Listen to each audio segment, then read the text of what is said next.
Hi friends, అందరూ బాగున్నారా? నేను కూడా చాలా బాగున్నాను ఫ్రెండ్స్.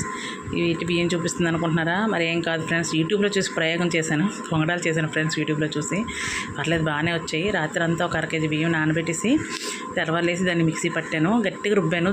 దోశ మాదిరిగానే రుబ్బుకోవాలి, కానీ చాలా గట్టిగా రుబ్బాలి, నీళ్ళు తక్కువ వేసి.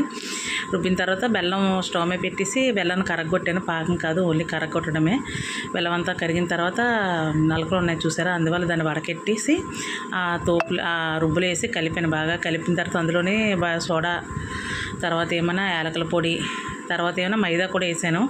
మైదా వేస్తేనే కొద్దిగా చిక్కబడ్డది, లేకపోతే మైదా కాదు సారీ ఫ్రెండ్స్, గోధుమ పిండి వేసాను. మైదాన్ని వేసుకోవచ్చట, నేను గోధుమ పిండి వేసాను. వేసిన తర్వాత దాన్ని 4 గంటలు పక్కన పెట్టి అప్పుడు పొంగడాలు వేసాను ఫ్రెండ్స్. చూడండి, బాగానే వచ్చాయి, టేస్ట్ కూడా చాలా బాగుంది. ఒకసారి మీరు కూడా ట్రై చేయండి ఫ్రెండ్స్. ట్రై చేసి ఎలా ఉందో చెప్పండి. మరీ ఆ పొంగడం టేస్ట్